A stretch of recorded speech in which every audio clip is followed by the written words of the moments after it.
বিশেষ করে রাশিয়ানরা ছিল দুর্ভাগা। 2011 সালে তাদের সবচেয়ে উন্নত মানের মঙ্গল রোবট পৃথিবীর কক্ষপথও পেরোতে পারেনি।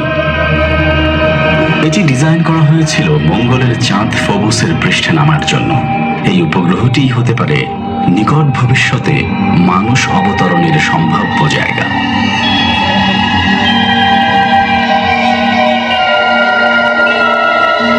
এত সব ঝামেলার মধ্যেও মার্কিন ও ইউরোপিয়ান বেশ কিছু অনুসন্ধিৎসু রোবট চেষ্টা চালাচ্ছে।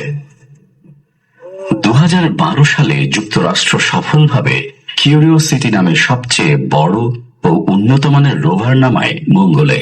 উদ্দেশ্য ছিল মঙ্গল অভিযানে নতুন দিগন্ত উন্মোচন ও ধীরে ধীরে মঙ্গলে মানব অভিযান চালানোর প্রস্তুতি নেওয়া।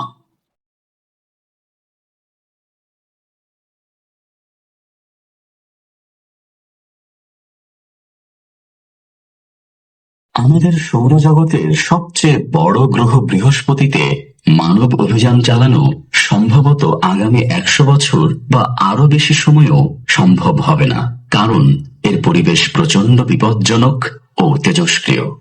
এমনকি রোবট কাঠামোকেও বিশেষ রকম শক্ত করে বানাতে হয় এখানে টিকে থাকার জন্য। বেশ কয়েক বছর ধরে বৃহস্পতিকে প্রদক্ষিণ করছে গ্যালিলিও নভোযান। এটি প্রায় হারিয়ে ফেলে সংগৃহীত তথ্য, এমনকি কিছু যন্ত্রাংশে বৈদ্যুতিক নানা সমস্যাও দেখা যায়।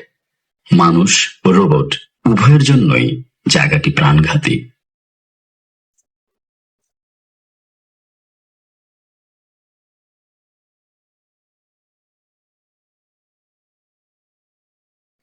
তবে বৃহস্পতির অন্যতম বিশাল চাঁদ ইউরোপায় হয়তো কোনো ধরনের প্রাণ থাকতে পারে।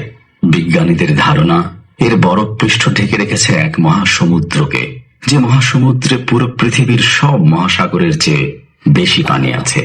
2020 থেকে 2030 মাঝের সময়টুকুতে ইউরোপা হবে বিভিন্ন রোবট অরবিটার ও ল্যান্ডার নভোযানের লক্ষ্য। দেখে মনে হয় বিশাল কোনো প্রপেলার বা পাখা। জুনো প্রয়োজনীয় বিদ্যুৎ উৎপাদনের জন্য ব্যবহার করে হাইটেক সৌরকোষ। বহু দূর বৃহস্পতিতে যখন সূর্যের আলো পৌঁছে, পৃথিবীতে আসা সূর্যরশ্মির তুলনায় তা 25 গুণ দুর্বল হয়ে পড়ে।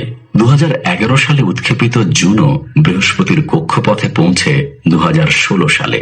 আশা করা যায় এটি গ্রহটির বায়ুমণ্ডল, পরিবেশ ও দানবাকৃতির এই গ্রহটির উৎপত্তি সম্পর্কে আমাদের জ্ঞানের জগতে বিপ্লব ঘটিয়ে দেবে।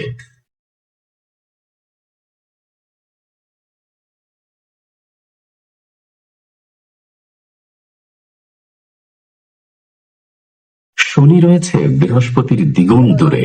কৌতূহলীদের জন্য সৌরজগতের দ্বিতীয় বৃহত্তম এই গ্যাস দানব গ্রহের আছে নিজস্ব নানা চ্যালেঞ্জ।